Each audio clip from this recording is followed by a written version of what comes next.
হৰে কৃষ্ণ। গতিকে মই এতিয়া দ্বিতীয় ভাগ আলোচনা কৰিব বিচাৰিছোঁ। তে আপোনালোক যিসকলে অকণমান দেৰিকৈ জইন কৰিছে চিন্তা নকৰিব, মই অলপ পাছতে এই ক্লাছটো আমাৰ যিটো ইউটিউব চেনেল আছে নীলোৎপল হৰিকথা অমৃতমত, সেইটো মই আকৌ আপলোড কৰি দিম। অলৰেডি ৰেকৰ্ডিং হৈ আছে।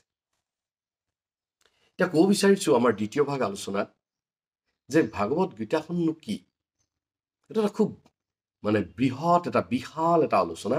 তো মই তাক একেবাৰে চমুভাৱে ক'ব বিচাৰিছোঁ থোৰতে, ইন এ নাটশেল, বাট শ্ৰীমদ ভগৱত গীতা। ভগৱত গীতাখন কি একেবাৰে এটা শব্দত যদি ক'বলৈ যাওঁ, এটা শাৰীত যদি ক'বলৈ যাওঁ, ই হৈছে শ্ৰীকৃষ্ণ ভগৱানৰ শ্ৰীহৰিৰ মুখ নিঃসৃত অমৃত বাণী। ভগৱানৰ মুখৰ পৰা নিঃসৃত হৈ শ্ৰুত হৈ বৈ যোৱা অমৃতৰ সোঁত, অমৃতৰ বাণী।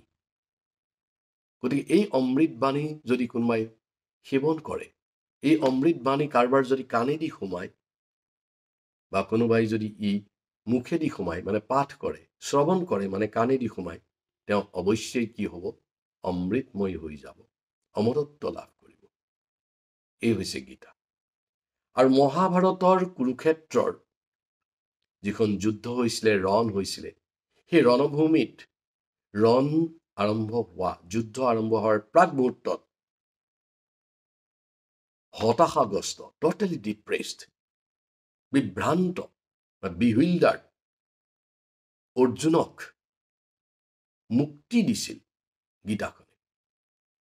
আৰু সঁচাৰ্থত গীতাৰ বাণীখিনি শুনাৰ পাছত অৰ্জুনে কৰ্মত নিজৰ কৰ্ম কি সেইটো বুজি পাইছিল, তেওঁৰ ধৰ্ম কি, স্বধৰ্ম কি সেইটো বুজি পাই তেওঁ নিজৰ কৰ্মত স্বধৰ্মত নিয়োজিত হৈছিল। আৰু তাৰ মাধ্যমেৰে একচুৱেলি প্ৰকৃততে ভগৱানে আমাক এটা শিক্ষা দিছে গীতাখনত, যে মায়াগ্ৰস্ত অৰ্থাৎ যিসকলে মায়াত পৰিছে, মায়াবদ্ধ বা হতাশাগ্ৰস্ত, যদি কোনোবা মানুহ ডিপ্ৰেছড হৈছে, কোনো ব্যক্তি ডিপ্ৰেছ হৈছে, বিষণ্ণ, কোনোবাই যদি গ্ৰীফ বা চৰোত আছে বা বিপথে চালিত হৈছে, নিজৰ ট্ৰেকৰ পৰা যদি ওলাই গৈছে, ডেভিয়েট কৰিছে, এনেকুৱা ধৰণৰ মানুহ মানৱ জীৱনৰ, মানৱ জাতিৰ বাবে গীতাখনে পথ প্ৰদৰ্শন কৰে। যে গীতাখন কি? পথ প্ৰদৰ্শক।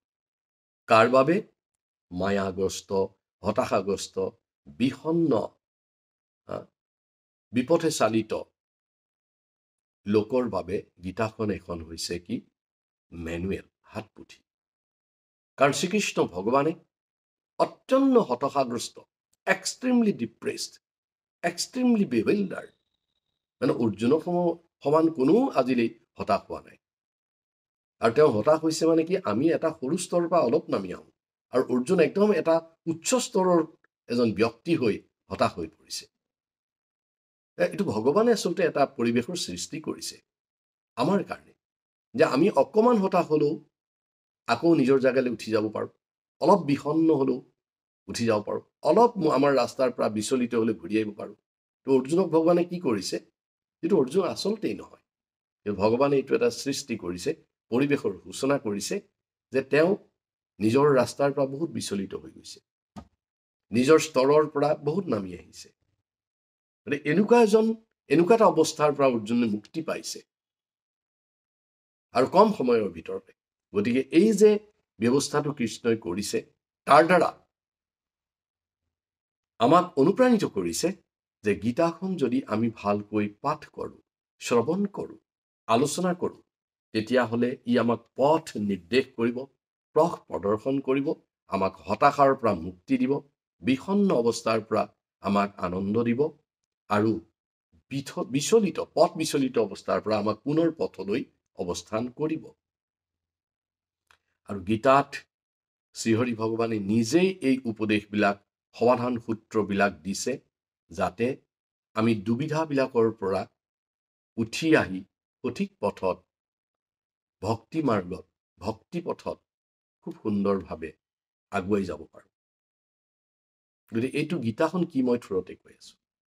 এই 18 অধ্যায়যুক্ত আৰু 700 শ্লোকযুক্ত গীতাখন হ'ল সমগ্ৰ বৈদিক আধ্যাত্মিক বিভিন্ন ধৰণৰ যিমানবিলাক গ্ৰন্থ আছে এই গ্ৰন্থবিলাকৰ সাৰ. It is the essence of all Vedic literature. And what to speak of the Vedic literature? It is the essence of all literatures available in any religion. বেদৰ ওপৰততো আৰু কোনো শাস্ত্ৰই নাই. আৰু অন্যান্য যিমানবিলাক তথাকথিত ধৰ্মশাস্ত্ৰ আছে মই সেইবোৰ বেয়া বুলি কোৱা নাই. তো গোটেইবিলাকৰ সাৰ আহি সোমাই আছে গীতা. আৰু এই কথাষাৰ সদাশিৱই গীতাৰ মাহাত্ম্যত পদ্মপুৰাণত উল্লেখ কৰিছিল. তেওঁ কৈছিল যে Bhagavad Gita is sufficient to lead one to liberation. যে কেৱল মাত্ৰ ভগৱত গীতাখন পঢ়িলেই এজন মানুহ কি হয়? মুক্তি পায়. অন্য একো পঢ়িব নালাগে. মুক্তি পায় মানে তেওঁৰ যিটো দুৰৱস্থাৰ পৰা থাকে তাৰ পৰা তেওঁ মুক্তি পায়. যেনেকৈ যদি এজন মানুহে ভক্তি মাৰ্গত অহাত অসুবিধা পাইছে তেওঁ ভক্ত হৈ যায়. যদি এজন মানুহ দুখত পৰিছে তেওঁ আনন্দলৈ যায়. যদি এজন মানুহ বিচলিত হৈছে তেওঁ সুচল হয়. যদি পথভ্ৰান্ত হৈছে তেওঁ পথমাৰ্গত আহি তেওঁ অৱস্থান কৰিবলৈ সুযোগ পায়. সেই মুক্তি. মুক্তি মানে আচলতে বহুতে কয় যে মুক্তি মানে কি? যে মুক্তি এটা খুব এটা গুহাৰ্থ থকা শব্দৰ অৰ্থ. মুক্তি মানে কি? যদি এজন মানুহৰ বিপদৰ পৰা মুক্তি কেতিয়া পাব? যে যেতিয়া তেওঁ আকৌ সেই অৱস্থাটোৰ পৰা ঘূৰি আহিব পাৰিব. সেই হৈছে মুক্তি. হৰে কৃষ্ণ. এইটো আছিলে আমাৰ ভাগৱত গীতাখন কি থোৰতে. ইয়াৰ পিছত আমি অলপ পৰ্যায়ত আলোচনা ৰাখিম. হৰে কৃষ্ণ.